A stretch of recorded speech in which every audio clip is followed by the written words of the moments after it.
Hello, and welcome to another episode of Boundless Body Radio. I'm your host, Casey Ruff, and today we have another amazing guest to introduce to you now. Will Zeiner is a retired United States Air Force Special Operations veteran who always took pride in his physical fitness condition. However, as he aged and his health and fitness declined, he came to the conclusion that everybody just seems to get fat. This conclusion didn't necessarily stop him from trying to stay in shape, but he just accepted the fact that this is how it would be and began to experience more serious health issues. Will has come very highly recommended as a podcast guest from our good friend Hal Cranmer, the owner of A Paradise for Parents, which includes several assisted living homes in Phoenix, Arizona. Hal has been a fantastic returning guest on our show, so be sure to check out his first appearance in episode 415, his second appearance in episode 545, and his third appearance in episode 556, which was one of my favorite episodes of all time, which features Eric Collett and Hal's former resident, Melissa Lujan, who entered his facility with severe dementia and has since left, having reversed all of her mental health symptoms. Will himself has found incredible success by implementing some of Hal's favorite lifestyle interventions. It is an absolute honor to welcome him to the show. Will Zeiner, what an absolute honor it is to welcome you to Boundless Body Radio. Hey Casey, how you doing? I'm doing great, man. It's so great to have you on the show. There are a few people that can make recommendations of people to be on the show, and without any digging whatsoever, we just know that that person is going to be an amazing guest. Hal Cranmer has earned a ton of clout around here. He's such a great dude. So when he said, you got to reach out to this guy, we reached out. So it's such an honor to have you on the show. I'm so excited for our chat today. The first thing I want to know is, how do you and Hal know each other? So we actually flew together, and we were stationed together twice. He was at a different unit the first time, but and then we were stationed in the Panhandle at Holbrook Field, Florida. So we were crewed together, so we got along great. Hal's a great guy. There's several other great people that we were on the same crew with, but I kind of I saw him on Facebook, and of course, not much on the noggin. I lost all, his hair, but he was thin, and I'm like, all right, dude, so I reached out to him, said hello, and that was about it. We had some fun times, inside jokes that we would, pass on the Facebook with friends, but so that was probably 2019 when I reached out and said hello. And then it wasn't a while after that, but it might have been earlier than that, but it was a while since I came back and tried to, reach out to him. So yeah, that's how we met That's cool. and Tell, became friends. yeah. That's cool. Tell us a little bit about your military service. Did you always want to be a part of the Air Force? Well, not really. I mean, I was at UMass Amherst. My dad stopped paying for college, and I had to find a way to get through. So the ROTC gave me a scholarship. I was in there for a pilot initially, and they gave me a nav slot, which I couldn't refuse because I didn't have a source of revenue to pay for school back then. And I took it, and I don't regret that whatsoever. But and especially all the friends that I, met along the way. There was some pretty shitty experiences too, but at the end of the day, it's guys like Hal that you can still get a chuckle with out of 25 years later, 30 years later. Sure. Yeah, I seem to recall the first episode that we did with Hal. It sounded like the lifestyle itself is pretty challenging, getting, moved around all over the place and getting, Yeah. deployed more or less, like, is kind of tough. Well, you get used to it. I didn't have an early family, so my wife and I, uh, didn't have kids when we were young. So I think that could be a big deal in the plus column. So we traveled a ton, so it was great for us.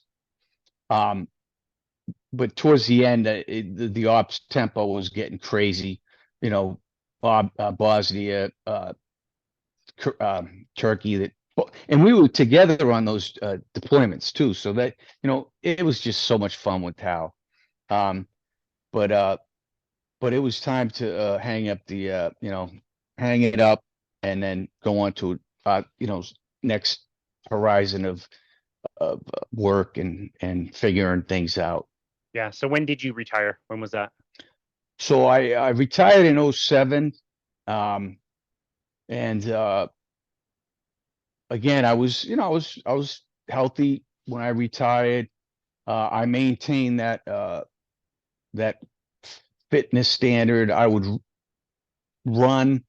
Uh, I still was able to. Actually, it was mostly hiking, but I stayed active, and really the key is active.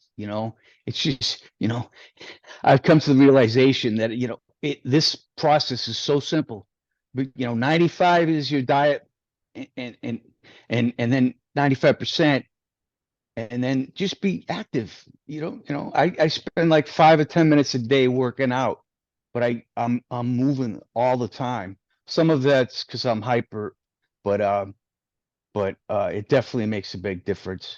Um, so I tried to maintain, but then it was just like, dude, what is going on here? I can't. It's just it keeps on piling up the gut, and just accept it. I would when I was working as a contractor on military bases, talking to these young lieutenants and captains, I'm like, dude, don't get a suit now because later you won't be able to fit into it. Because I just looked around, right? So it was like, okay, this is what happens. I didn't understand why. It was hard to understand, but I also knew that it was happening and there was not much I could do. Hmm. I did do a short stint on Atkins, probably at 99. You do the 3 weeks thing and it's like, hey, I lost all this weight. And, then you go into maintenance. It's like, what does that mean? Right. So of course, maintenance isn't go back to what you were doing. So so nothing ever lasted with those, friends and everything else. So it was just accepting the fact and then just try to maintain activity. Um, when I bought this house in 2011, uh, I was there was bids to paint it for like 15K, and I said, screw that, I'll do it. So one summer I did it after work, and I lost 20 pounds, right? Because I was just constantly, doing things. But that level of activity wasn't full time, right? Moving ladders around and stuff like that. So, you just accept it. Yeah. So you mentioned that time on Atkins. I remember very specifically that time when everybody seemed to be doing either Atkins or what was the book called? The book Body for Life, I believe it was called, was really popular. And it was kind of the second kind of wave of the Atkins diet that originated in the 70s and kind of went away and then came back. But I seem to recall and have made this point several times that in the 90s, we were already so fat phobic that everybody was eating more protein and they were dropping their carbohydrates, but they weren't eating hardly any fat. So everybody lost weight, but they were all very grumpy and not very happy doing it because they weren't getting any energy. Do you seem to recall some of that on that version of Atkins? No, I don't actually. Both my wife and I did it. The and we got our sweetness from whipped cream, which claimed to have 1 gram of sugar, right? And so that was our that's how we got high, so to speak, off sugar, right? Um, no, it was just the problem was once you lost all that weight, you know, it, the definition of I didn't know what a starchy vegetable was versus all that stuff, right? I knew what sugar was, but not the other stuff that that compounds to you not being able to outrun that. You can't outrun that, right? Yeah. Yep. Good call. Okay. So you again, not that you ever wanted your health to decline or had that intention, but you did notice that kind of like everybody else's health around you was declining, and it was easy to observe. And so it is kind of easy to accept. We forget the fact that normal is not average, and we see the average around you. You just kind of expect that as a normal thing when it's really not. So what was that health decline like for you? It sounds like there was a bit of weight gain, but were there other things you were noticing? So I went to Germany in 2016 through 19, and back then I actually had what this community calls a good cholesterol levels, right? But my LDL was high, but my HDL and triglycerides were low, and my and the military doctor said, "Dude, you whatever you do, you can lay off the." I said fish oil and flaxseed oil. Flaxseed, I don't know how, but I was doing it at the time, and then I backed off, and all of a sudden, those numbers went through the roof. But when I was in Germany, I was hiking every single weekend. They had what they called it Volksmarchen, and each town, surrounding town, every single weekend it rotates all these towns, so you get to go see a different town, and they mark out like a 5K, 10K, 20K. Me and my friend who introduced me to it, we always did a 10K. I always brought my dog. It was fun. It was it was a great workout. So in 2.5 years, I did like 2,500 kilometers. So that was keeping me, not ballooning. But I was, that picture was in Germany, me with my dog and hiking. So I guess maybe towards the end, I was getting a little heavier. I was probably, early 200, 205, and then it kind of bumped to 220 probably at that picture.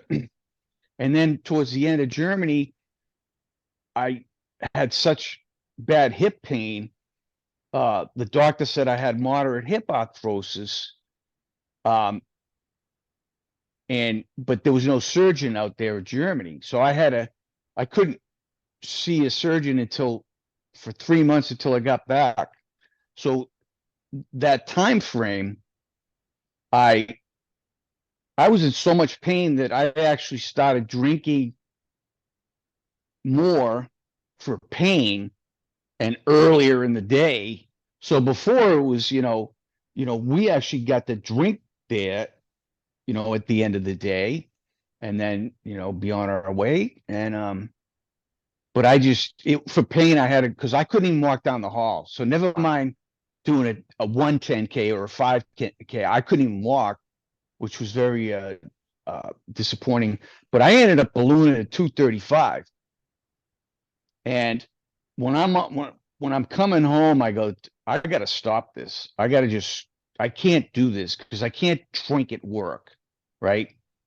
So I decided on the flight back home that I'm not drinking anymore. Or the night before I left, I go, oh, I'm not drinking anymore.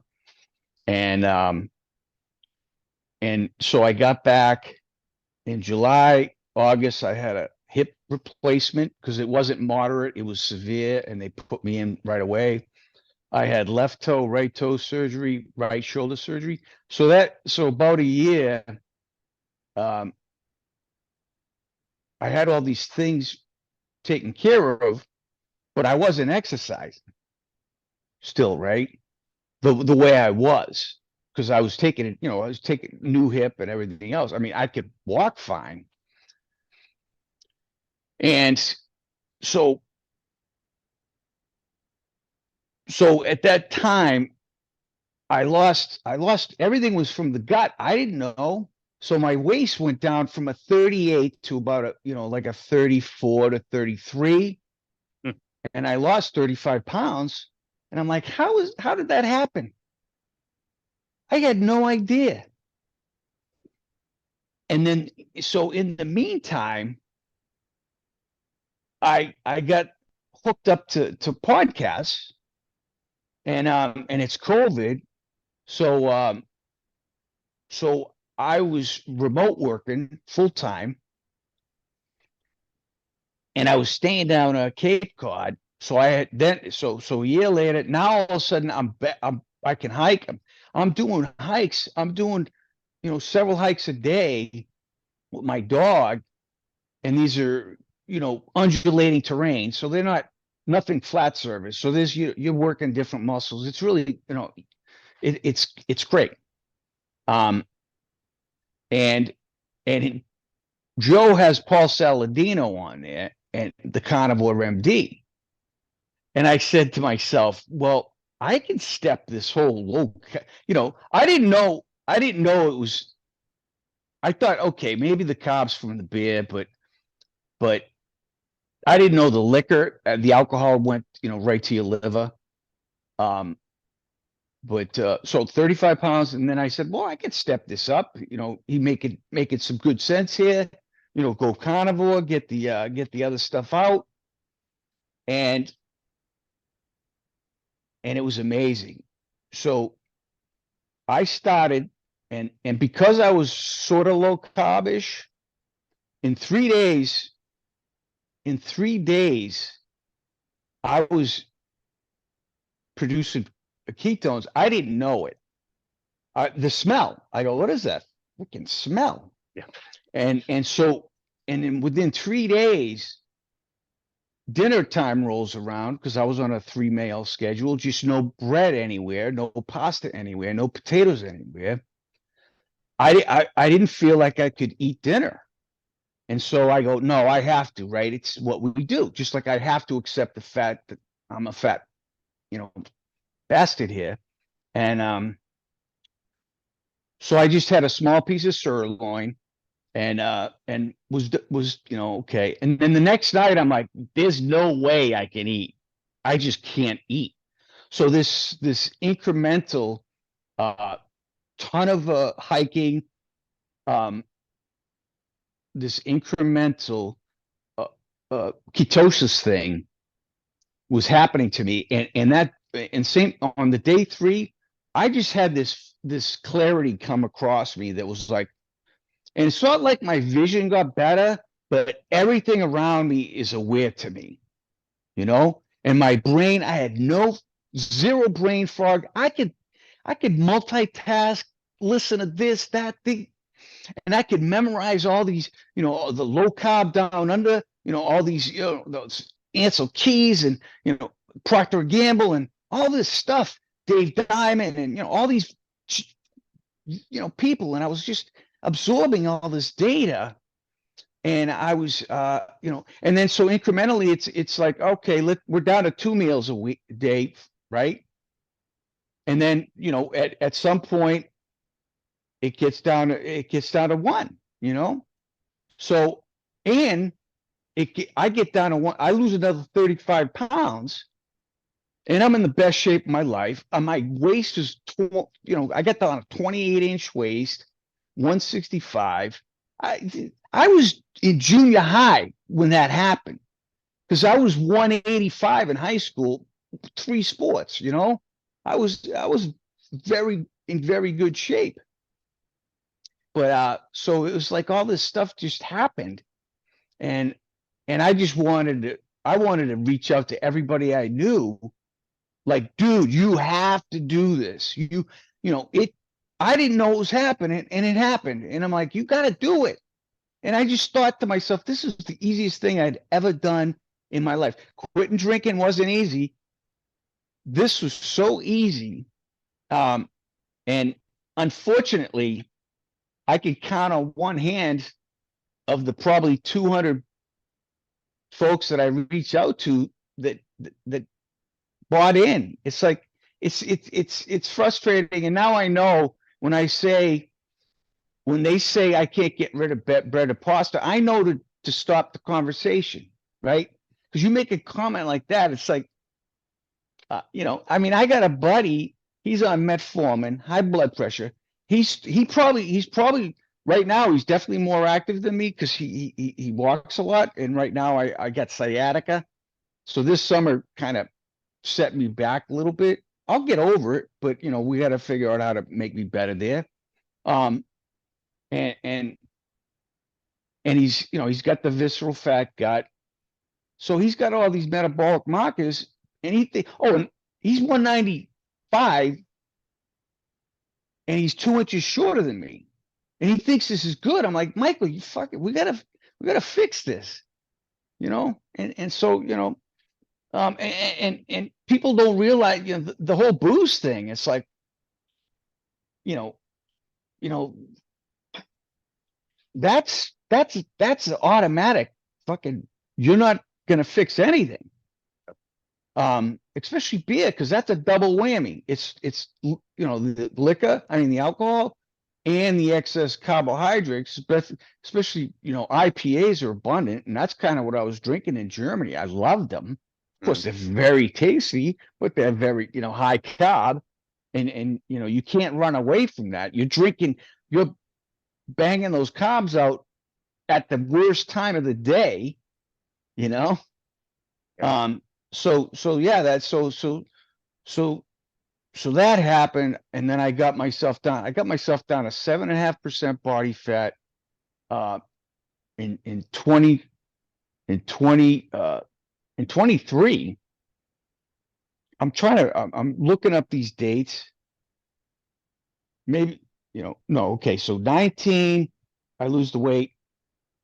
August of 20, I start we go into lockdowns. I start the full time. I hate calling it a keto diet. And I looked at some of the hacks. I'm like, fuck it. Spaghetti squash. I'm like, spaghetti squash is a pain to make. I don't screw it. I'm just gonna ground beef, eggs. I split a can of sardine with my dog. Full fat yogurt. I made some lucky choices. Full fat yogurt, cottage cheese, both loaded with protein. I add whey, so I pick some great food choices to start with, and I haven't changed my diet in 3 years, 4 years, and a cheat day for me is, because I eat once a day between 10:30 and 11. A cheat day for me is when the girls are grilling steak or something. I partake in that, and it's delicious. I don't need it, but that's a treat day. So I'm having this, I'm healthy as I can be. I feel great, and then all of a sudden, a year ago, so it was a year ago. So probably I was great shape at 22. On my birthday, and then I was still in good shape. Everything's good, and then all of a sudden, I told my wife my urine looked dark, and she's like, "Well, you take all those supplements," um, and so kind of was like that for about 5 days, and I have a in-person meeting with everybody. So this is 2023. No, it was 24 actually. It was 24. So I was kicking butt, healthy. I'm still healthy. I just this summer was a disappointment with my activities, because I walked down the street. I walked 4 or 5 times just down the street, but last night I had to stop and cringe with pain because of the sciatica. Oh, wow. But so I had this in-person meeting.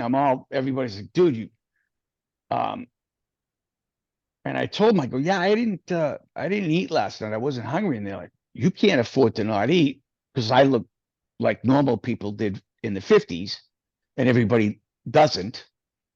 And so I came home, and my wife goes, I got yellow tinted glasses that I use, and they're bifocals.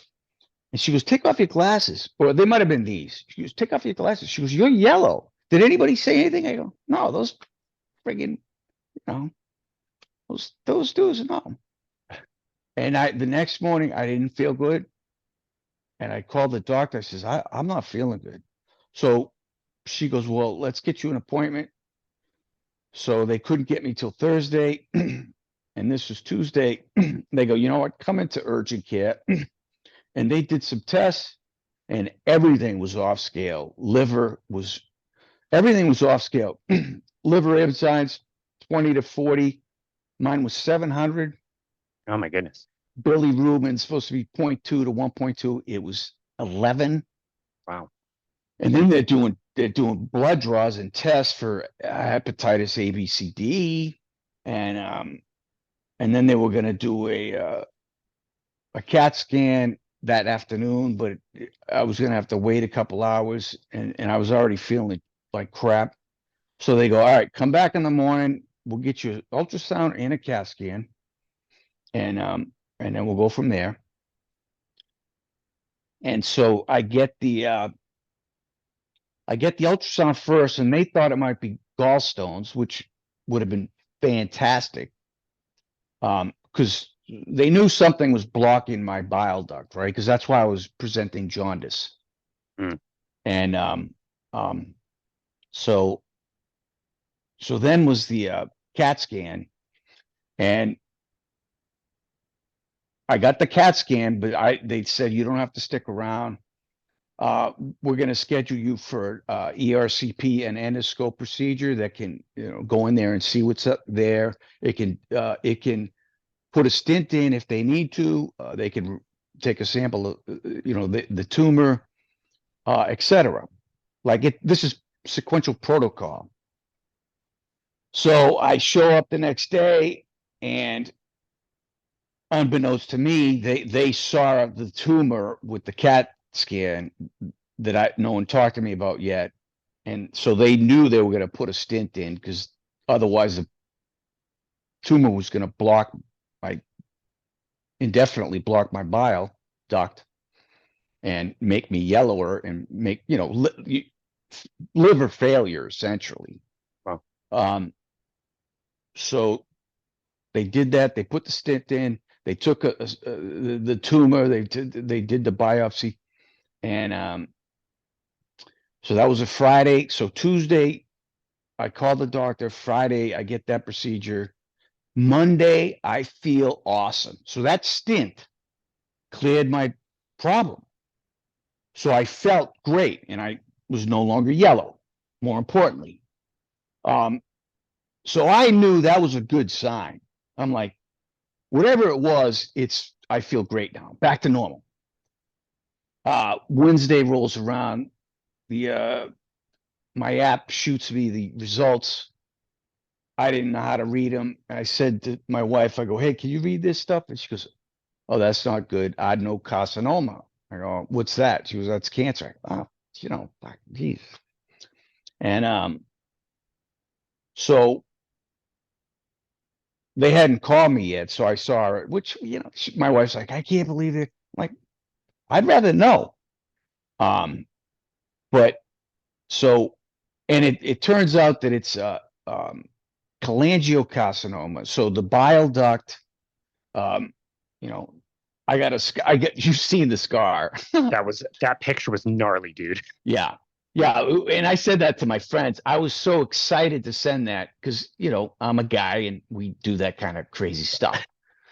But so I got, I kind of jockeyed for the consultations, both the surgeon and the oncologist.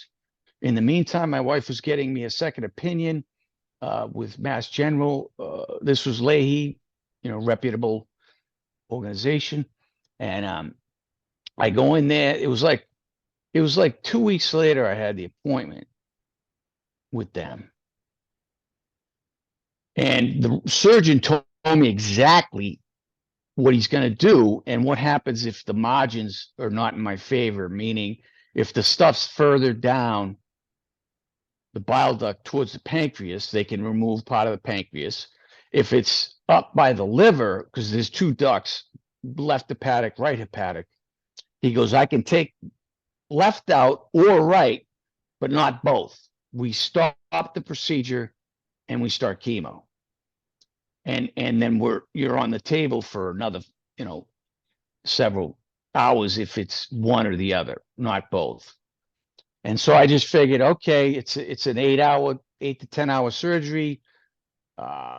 If I wake up and my wife is smiling that, things went well. And that's what happened. But the oncologist said, all right, we're going to need to do a PET scan first. And I was like, PET scan? Why didn't we schedule that before? He goes, I hadn't seen you. I go, I was belligerent. I'm like, I don't give a flying, I'm like, you saw the information that I saw on 10 February. And here we are 2 weeks later, and you're telling me I gotta wait, and plus the PET scan might take a week or two to get me scheduled. So I was kind of irked. So I went to Mass General and saw the oncologist out there same week, a day later, and I told them my concern and predicament, because without the PET scan, they can't even do this surgery. But I convinced the surgeon to schedule me in case like I got the PET scan. And so he did, which was great. And so she set me up. It was on a Friday. I took the first available, so they had like 4 options. One was Revere, which is not a popular place. I took that, and that was Tuesday morning. We got the results immediately, and the results let you know whether you can get surgery or not, right? The PET scan is, more like it, because they diet, they with contrast and everything else. Yeah, I've learned a ton of stuff on cancer and, of course, on nutrition. But so they set me up. In March I got the surgery, and that surgery, they removed it. They didn't have to go any further. They do another biopsy. So they do real-time biopsies to see if the margins are breached. And but they do a post biopsy where they send it to a lab with all the bells and whistles. And they also take 7 lymph nodes, which is how it works. And so I got the results a week later, and I was already geared up to do chemo, even if I was like, I could have been stage 0 or 1 after surgery, right? Because they didn't see any margins at that point, but the post biopsies revealed no margins, but one of my lymph nodes popped, and that essentially put me into, stage 3C immediately. Like, it's like anytime a lymph node pops with this particular, cancer, and it's aggressive, it's a 70% recurrence. It's got, I got a 15% 5-year survival. But dude, I know that cancers and glucose, that's a mutually exclusive thing. So I'm like, all right.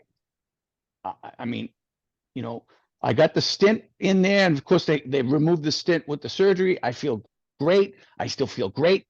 So 22 March, I get the surgery. 21 April, I start the chemo. I'm like all on board, because I found out I had the higher level of cancer, and it was like 6 weeks, infusions every week, and then daily pills, and the only thing that I felt during that was headaches. Wow. I didn't lose a single pound. My activity never stopped. And then radiation was next. So in between, they unfortunately, at the first surgery, I got a triple hernia because of the with the new bile duct, because they replumbed me down there, and no excess bile in the gallbladder.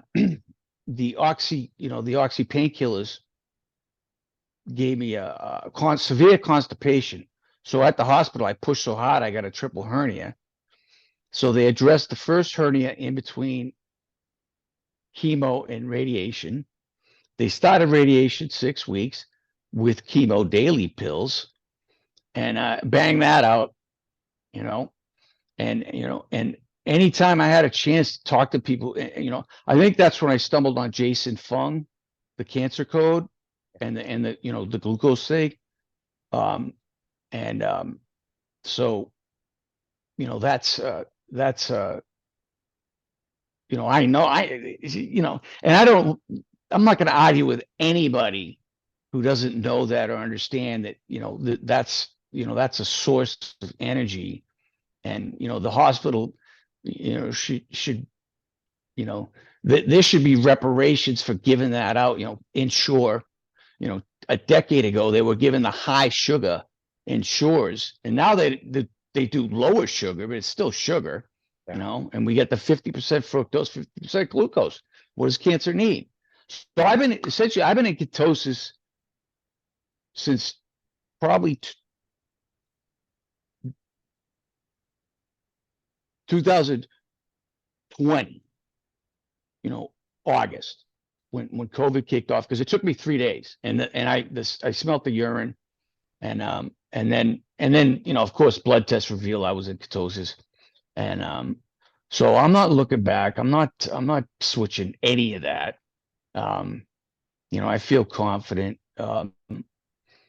One thing I left out with Hal was I got back to Hal about the carnivore diet, and I found out about type 3 diabetes stuff. And I said, man, you should think about this stuff for the people. So that was one thing that I hooked up with them. And then later it was the cancer, after cancer. And so I showed him some of the stuff, and that's why he went out and shotgunned, to you and somebody else. So you actually, you kind of introduced the concept to Hal. Yeah, I mean, I remember it that way because I read the book and I told him about it. So, but he used it in his interviews, not mentioning that his buddy Z-Man was the guy, because it was probably less important, less, him getting that information. When you like the whole thing about experiencing it is that's a game changer, right? And that's why I have so much passion about trying to influence everybody around me, every single person around me. I don't look at a single, Joe Rogan's all over those fat, obese people. They're lazy. It's like they have no idea what the dopamine, what's going on with that sugar and the food industry is doing to that, that poor, individual, and people think, oh, keto's expensive. I buy 80-20 beef. I buy the cheapest beef you could find on the planet.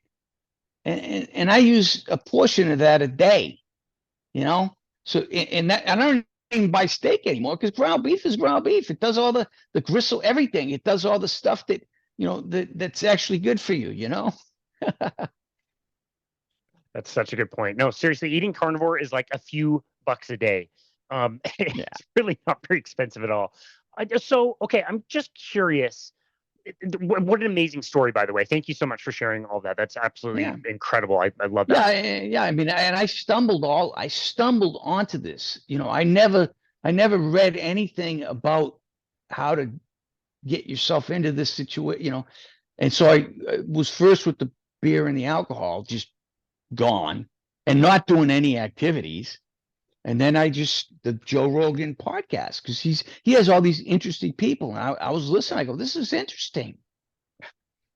That's fascinating. You and I had the exact opposite reaction. The first time I heard anything about carnivore was also on Joe Rogan. It was with his interview with Sean Baker. And I turned that episode off halfway through because I thought it sounded so ridiculous. You and I had a bit of a difference in how we accepted it. Sean, he kind of gives people the bully impression. I mean, he's a good guy, right? And then, it looks like Saladino's flip-flopped on some of his earlier, rock solid points, right? So, but people are entitled, to change. It's like Jason Funk is so interesting to listen to. So if you're giving me information, and I don't buy off on one person saying it. So I'll listen to that. I'll listen to something else. And I'm like, all right, this guy not only knows his stuff, but he tells it so eloquently. And Yeah. Jordan Peterson early on, I was listening to him, Michaela Peterson, and I'm like, and she was on the low carb MD circuit, So it was just, it's just, but I didn't know about the cancer thing at all. And then I heard Jason Fung. I heard Jason Fung before I even had cancer. Mm. So when I heard that, and I bumped into anybody who's going through this I said, "Hey, man, this is you. You should check into this." Like, I was down in Connecticut, the VA the hospital for like 2 months, and this gal's sister was going through cancer, and I told her about Jason Fung, the cancer code. So that was a year before I even got it. But I just said, all right, okay. Again, stumbled on it, not changing anything. And I didn't change my diet at all during the entire treatments. I didn't there was no energy problems. Zero. None. I mean, it's just it's so goddamn easy. But I certainly don't get pissed at anybody who doesn't buy in at all. But it is frustrating, because you know that you like my buddy, my best, one of my high school buddy, not doing well, I mean, brother-in-law, his dad just had a heart attack. It's like, and he's on several meds. It's like, dude, that's there's a lot of bad things going on, and meds are band-aids. That's not root cause, right? Root cause is everything. Yeah, man. That's one of the most frustrating parts about all of this is we discover this alternate universe where we're following the opposite of what everybody is being told, and you start thriving, and you don't even know how good you can feel until you describe what you described 3 days in, like this calmness, the carnivore zen that we all talk about. It like everything is less stressful and easier to think through, and like anxiety drops and depression drops and just feels amazing. All you want to do is go out and tell everybody. I say this all the time, but like every time I go to Costco and they check my receipt, I want to make a little quip or a joke and say like, look, no vegetables were harmed in this shopping trip or whatever. You want to share it with everybody, and people don't want to hear about it. And so the only next best thing is to be an example and to go out and show people how well you are doing with your cancer treatments and afterwards and your recovery and how healthy you are, and to come onto places like this to be able to share your story, because that's kind of pretty much the only way we can get this message out there to more people. It's the people that suffer enough that they're willing to even consider this kind of thing. Yeah, So and different pathways. I don't think I think the problem with the men and because I was at physical therapy the other day, and I'm ripped, and the guy goes, "How do you do it?" I go, "Listen, it's easy, but you got to give up the booze. You got to there's no way you're going to outrun that pot. That's going to bring you." And he was saying he loves his IPAs. I'm like, well, that's the worst one on the my other buddy at least drinks vodka. Of course, not great, but he's not 235 pounds either. Sure. Mental health for me, I had pretty bad PTSD, and I wouldn't say that I unfortunately I've been in a lot of programs and a lot of medications. In some ways, I'm treatment resistant, and I get told that why aren't you better with this diet? And I'm like, listen, if I wasn't a couple things, if I wasn't on this diet, I would be dead. That cancer would have rolled in on me. It would have rolled me over, and I would have had no chance. So let's start with me being alive, right? Unfortunately, I got some problems that I'm trying to deal with. I'm maybe a year out from retiring, so I'm hoping, less stress in my life, that, helps me figure it out. But I don't know. But it doesn't mean I'm going to stop. Oh, yeah, I know. When I got the cancer and I found out how bad it was, you know, I go, oh, this sucks. I thought, should I drink again to get through this? And I go, no way. No way. No way. There's no way. I'm not changing any of that, right? Because I feel great right now. I feel great. So, you know, why would I make myself not feel good, first of all? Because I had no idea how much booze made you feel like shit, you know? I mean, it's and and how to, you know, to socialize. It's like I don't need anything. You know, I mean, I guess I might have grown up in an era where, you know, where, you know, everything social was related to alcohol. You know, I told that to my daughter. I'm like, this is so weird not drinking, and just I can be in a social environment with nobody, you know, certainly I'm not drinking. And I don't care if somebody else is anymore. Doesn't bother me. You know, it does, like, oh, does that tempt you? No. Being healthy is my go-to. And a cheat day is, you know, you putting a sirloin or a ribeye on the grill and me getting extra protein that day, you know, I'll indulge on that, you know, not every day or week or, you know, once a month. I actually, it's only been like 1 or 2 times in several months that I've done that. It's a nice treat. That's a Right. nice treat. Oh my goodness. Will, this has been a crazy story. I have thoroughly enjoyed getting to meet you and getting to hear your story. I'm so grateful that you are staying committed to this path, and you know that, you know, whatever happens, this is the most likely way to have the best outcome with everything Yeah. you're doing. Oh, And I, yeah. I mean, with cancer, man, you know, there was a fellow who's getting pancreatic, which is less lethal than mine. And he started at 165, he dropped to 120. wow. And so you go through that. I mean, you know, how do you entice someone? You got to go through it again, right? I mean, I didn't, it was like a blink of, you know, I had the headaches, which I could manage with Motrin and Tylenol. That's amazing. So yeah, so being as strong as you can is your defense. That's your best defense against everything. Couldn't agree more, my friend. Will Zener, this has been fantastic. I love the call name Z Man, by the way. I love that you you shared that. That's great. The Z Man. If somebody had questions for you or wanted to reach out to you, where would you like them to go to find you and connect with you? Oh, dude, I'm not. I mean, I I kind of I reach out to my friends. I guess if you could instant message me on Facebook, right? And not be a friend, right? We can tag that if you would like, if you want people to reach out, or I can even just tag all of Hal's stuff and people can reach out to him if they've got questions. It's totally up to Yeah, you. yeah. Let's filter it to Hal, and then because this is kind of new to me. I'm not a big Facebook. I use it for Facebook Marketplace and reaching out to my old buddies. You know. Yeah. Yeah, that's totally fine.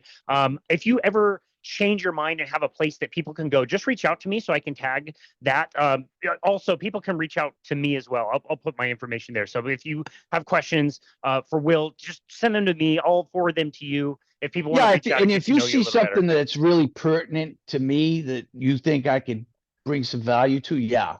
Yeah. Okay. But I Perfect. don't want. I'm not interested in having, you know, scrolls of Yeah. stuff. I get it, dude. I totally get it. I just think it's so cool how passionate you are to share this story, and I know people will be interested in it. So if we do, we'll connect them. For now, Will, this has been fantastic. Thank you so very much for you know, finding this information and being so lit up about it and willing to share it and to come on the podcast. Yeah, It was such a fun chat.